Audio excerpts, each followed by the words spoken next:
Hello मेरे प्यारे भाई मनोज, स्वागत है आपका आज की इस क्लास में। आज की इस क्लास में मैं आपको केमिस्ट्री के चौथे लेसन का कार्बन एवं उसके यौगिक का पहला टॉपिक लेकर आ गया हूँ। कार्बन एवं सहसंयोजी बंध। तो मैं आपको कार्बन एवं सहसंयोजी बंध बताऊंगा जो 3-4 नंबर में पूछ लिया जाता है। सहसंयोजी अकेला अगर सहसंयोजी बंध पूछे तो आपको जो नीचे लिखा है मैंने सहसंयोजी बंध, तो आपको इतना लिखना है। और यदि पूछे कि कार्बन और सहसंयोजी बंध बताइए तो ये पूरा लिखना है। यदि कार्बन पूछे कि कार्बन के बारे में कुछ इन्फॉर्मेशन बताइए तो आपको सिर्फ इतनी ही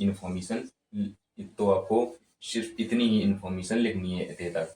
ठीक है। इसके बाद मैं अगर आपको सहसंयोजी बंध पूछे तो आपको सहसंयोजी बंध लिख देना है। तो चलो ज्ञात कर लेते हैं कि सहसंयोजी बंध और कार्बन के बारे में कुछ महत्वपूर्ण तथ्य क्या होते हैं, यानी कि कार्बन के बारे में कुछ जानकारी इकट्ठी कर लेते हैं और सहसंयोजी बंध भी मैं आपको बता देता हूँ। इससे पहले जिन मेरे भाई बहनों ने इस चैनल को सब्सक्राइब और लाइक ना किया तो कर लें, जिससे आपको पता चलता है कि कब कौन सी क्लास आ रही है। तो चलो ज्ञात करते हैं कि कार्बन क्या है। कार्बन शब्द, जो कार्बन है, अगर मैं आपको बता दूं कि कार्बन शब्द का अर्थ क्या होता है, वह कहाँ से लिया गया है, तो जो कार्बन है वह कार्बन शब्द कार्बो से लिया गया है। कार्बन शब्द किससे? कार्बन शब्द कार्बो से लिया गया है। कार्बन शब्द कहाँ से लिया गया है? तो जो कार्बन शब्द हुआ कार्बो से लिया गया है। कहाँ से? कार्बन शब्द कार्बो से लिया गया है। कार्बन शब्द कार्बो से लिया गया है। इसका अर्थ होता है कार्बो, यानी कि जो कार्बन है उसका अर्थ होता है कोयला। कार्बन शब्द कार्बो से लिया गया है जिसका अर्थ होता है कार्बो, या कार्बन का अर्थ होता है आपका कोयला। क्या होता है? कोयला। कोयला। कार्बो या कार्बन का अर्थ होता है कोयला। ठीक है। कार्बन सजीव एवं हमारे जीवन में आने वाली वस्तुओं का एक आधार होता है। मैंने क्या कहा कि जो कार्बन होता है वह हम सजीव, यानी कि जिसमें जान होती है, यानी कि जिसमें जान होती है, जो लिविंग थिंग होती हैं वो सजीव चीजें कहलाती हैं। और जो नॉन लिविंग थिंग वो निर्जीव कहलाती हैं। जिसमें जान होती है, जिसमें श्वास चलती है, उन्हें सजीव कहते हैं। जिसमें श्वास या जान नहीं होती उन्हें निर्जीव कहते हैं। तो हमारे जीवन में सजीव या हमारे जीवन में पाई जाने वाली या आने वाली वस्तुओं का एक आधार है। कार्बन सजीव एवं हमारे जीवन में पाई जाने वाली वस्तुओं का एक आधार होता है। इसका संकेत सी, जो कार्बन है उसका संकेत सी होता है और उसका परमाणु क्रमांक 6 होता है और परमाणु भार लगभग 12 होता है। परमाणु भार 12 होता है। तो मैंने आपको यह बता दिया था कि कार्बन का प्रतीक क्या होता है, इसका परमाणु भार क्या होता है, इसका परमाणु क्रमांक क्या होता है। तो पहले तो आप ये समझ लीजिए कि किसी कोई भी तत्व हो, अगर आपको उसका परमाणु क्रमांक ज्ञात हो, उसका परमाणु भार ज्ञात करना हो, तो लगभग लगभग उसके परमाणु क्रमांक का डबल होता है आपका परमाणु भार। ठीक है। तो कार्बन का परमाणु भार आपका 12, क्रमांक होता है आपका 6, और इसका जो प्रतीक होता है वो सी होता है। क्या होता है? वो सी होता है। कार्बन जहां उपस्थित होता है वह कार्बन का यौगिक होता है। इसका मतलब है कि कार्बन जहां पर भी उपस्थित होता है, कार्बन जिस सूत्र में उपस्थित होता है वह सूत्र कार्बनिक यौगिक कहलाता है, यानी कि वह कार्बन के यौगिक में आ जाता है। जिस सूत्र में कार्बन उपस्थित हो वह कार्बन यौगिक कहलाता है। जैसे जैसे CO2 कार्बन डाइऑक्साइड में आपकी कार्बन उपस्थित है तो यह कार्बन के यौगिक माने जाएंगे। CH4 यानी कि मीथेन गैस होती है, जो मैं आपको बताऊंगा अभी कि यह CH4 कैसे बनता है। इसमें CH4 इसमें का हाइड्रोजन किया गया है, ये CH4 कैसे बनता है। ठीक है।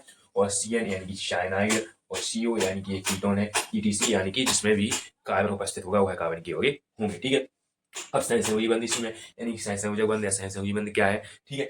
कार्बन कितने बॉन्डों से जुड़ता है, मैं अभी ये यहीं पर बताऊंगा। कार्बन 3 बॉन्डों से जुड़ता है। एकल बॉन्ड, द्विबंध और त्रिबंध। एकल बंध, द्विबंध और त्रिबंध से कार्बन जुड़ता है। ठीक है। कार्बन रासायनिक अभिक्रियाओं में जब परमाणु आपस में इलेक्ट्रॉन के बराबर साझा करते हैं, इसका मतलब है कि जब रासायनिक अभिक्रिया होती है तो उसमें जो परमाणु होते हैं वह आपस में, क्रियाओं में जब परमाणु आपस में इलेक्ट्रॉन को बराबर भागों में साझा करते हैं, यानी कि जो परमाणु होते हैं वह आपस में जो इलेक्ट्रॉन होते हैं उनको बराबर साझा करते हैं, यानी कि बराबर परस्पर मिलते हैं या साझा करते हैं, बराबर देते हैं। जैसे मैं हूँ और तुम हो, तो तुमने उतनी चीज दी और मैंने भी उतनी चीज दी, तो ये हो गया बराबर साझा करना। जैसे मैंने 10 रुपए साझा किए और आपने भी 10 रुपए साझा किए, तो 10 10 2 20 हो गए। मैंने कहा कि जब ये 2 व्यक्ति आपस में 20 रुपए साझा करते हैं तो अलग अलग कितने 10 10 रुपए साझा करेंगे। ठीक है।